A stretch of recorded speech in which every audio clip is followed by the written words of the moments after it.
Unit 2.2 ရဲ့ခေါင်းစဉ်ကတော့ What is your job တဲ့လားအဲ့တော့ကိုယ့်ရဲ့ပေါ့နော်မင်းရဲ့အလုပ်အကင်ကဘာလဲဆိုပြီးတော့မှမေးထားတာပါအဲ့တော့ဒီမှာဆိုလို့ရှိရင်သူပေးထားတဲ့အလုပ်အကင်တွေကိုစာပြီးတော့ကြည့်လိုက်ကြအောင်ရှင်းဒီဟာကလေအောက်မှာပုံလေးနဲ့တွေ့ရမှာဖြစ်တဲ့ကြောင့်မလို့စလုံးလေးတော့နည်းနည်းသေးနေတယ်ပေါ့နော်ဆိုတော့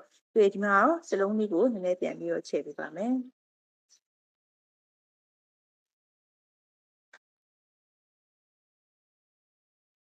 ပထမဆုံးတစ်ခုဒီမှာပေးထားတဲ့အလုပ်အကင်လေးတွေပေါ့နော်အလုပ်အကင်လေးတွေရဲ့နာမည်ကိုရင်ကြည့်လိုက်ကြရအောင်ပထမဆုံးတစ်ခုက DOCTOR သူ့ရဲ့တန်တော့က doctor သူ့ကို doc ရဲ့နေရာမှာအတန်ကိုဖြည့်ဆိုမယ်နော်သူ့ရဲ့ဒီမြန်မာလိုကတော့သိကြမှာပါဆရာဝန်ပါနော်ဒုတိယတစ်ခုကတော့ engineer သူကမြန်မာလိုလဲ engineer လို့ပဲခေါ်တာပါနောက်တတိယတစ်ခုကတော့ nurse ကတော့မြန်မာလိုကသူနာပြုပါ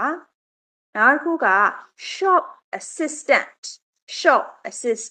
သူက shop ကဈေးဆိုင်ပေါ့နော်နောက် assistant ကတော့အကူပေါ့နော်အဲ့တော့ဈေးဆိုင်မှာဈေးပူပြီးတော့ရောင်းတဲ့ကောင်မလေးတွေကိုခေါ်တာပါနော်နောက်တစ်ခုက student ကတော့ဒီကမှာပါကျောင်းသားနောက်က taxi driver ကတော့ taxi ကားသမားနောက်တစ်ခုက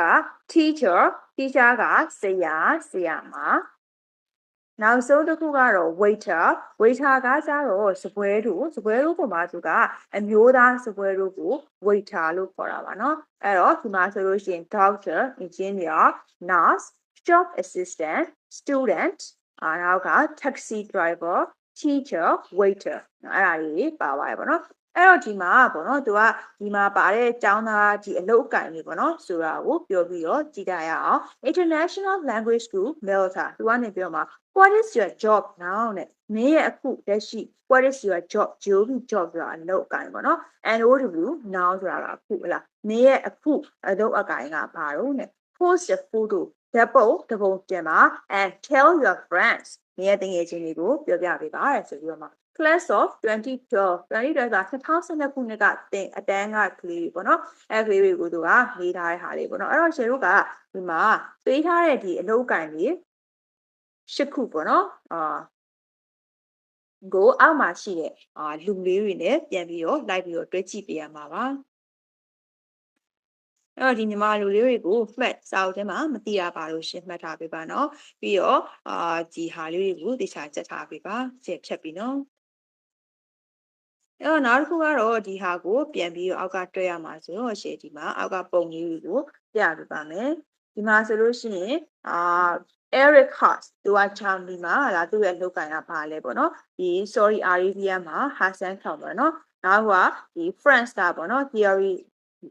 Part ကတော့ waiter ပါနောက်က Asa Kenya သူကရောဘာလုပ်ဖြစ်မလဲဒီကောင်မလေးကရောစွန်ညာရာဖို့အဲ့တော့ဂျာဆော့ပဲသူကရောဘာလုပ်ဖြစ်မလဲနောက်ကကူမီကိုအီတိုဘာလုပ်ဖြစ်မလဲနောက်ဒေးစီတန်သူရောဘာလဲပေါ့နော်နောက်ကရန်နီလိုကတ်သူကရောဘာလုပ်ဖြစ်မလဲအဲ့တော့ရှေ့ကအပေါ်ကစာလေးနေပေါ့နော်တွဲလို့ရအောင်လို့နိအကုန်လုံးမြင်အောင်ခြုံပြပါမယ်နော်အဲ့တော့ပထမဆုံးတစ်ယောက်ဖြစ်တဲ့ဒီတယောက်ကသူကသူ့ရဲ့ပုံစံကိုသူ့ရဲ့အဝတ်စားရှင်မှုပုံစံကိုကြည့်ရတာသူက engineer ဖြစ်နိုင်ပါတယ်အဲ့တော့ဒီမှာသူ့ကို engineer လို့ထည့်လိုက်ပါမယ်ဒါဆိုလို့ရှိရင်ဒီဘက်ကကောင်လေးပေါ့နော်ဒီ Saudi Arabia ကကောင်လေးသူကရောဘာလုပ်ကိုင်လုပ်နေတာဖြစ်နိုင်ပါတယ်သူကတော့ဒီမှာပေါ့နော်စာအုပ်ကလေးနဲ့သူကနေနေတဲ့အတွက်ကြောင့်မလို့ကျောင်းသားပဲဖြစ်ပါလိမ့်မယ်နော်နောက်ခုကတော့ဒီမှာ waiter ဆိုပြီးတော့ထည့်ပေးထားပါတယ်။ဒါဆိုရင်နောက်နံပါတ်4မှာပါတဲ့တယောက်ကသူကတော့ nurse ဖြစ်နိုင်ပါတယ်စေယုံမှာပေါ့နော်။လုပ်နေတာဆိုတော့ okay နောက်ကရုရှားကကောင်မလေးကတော့ doctor ဖြစ်နိုင်ပါတယ်။ဒီကောင်မလေးကဒီဂျပန်ကစိုင်လေးမှာနေနေတာဆိုတော့သူကစိုင်အဖေဖြစ်နိုင်ပါတယ်နော်။နောက်တစ်ခါ Daisy China ကနော်သူပုံစံလေးကတော့ဆရာမဖြစ်နိုင်တော့ teacher လို့ထည့်လိုက်ပါမယ်။နောက်ဆုံးတစ်ယောက်သူကတော့ taxi driver ဆိုတာကိုထည့်ထားပါတယ်။နောက်ခြေကိုခြေထားလေးတွေဖြည့်ထားလေးတွေမှန်လားမမှန်လားဆိုတာကိုစစ်ကြည့်လို့ရအောင်လို့ခြေကအခုအတန်ဖိုင်လေးတစ်ခုဖွင့်ပြပေးပါမယ်နော်။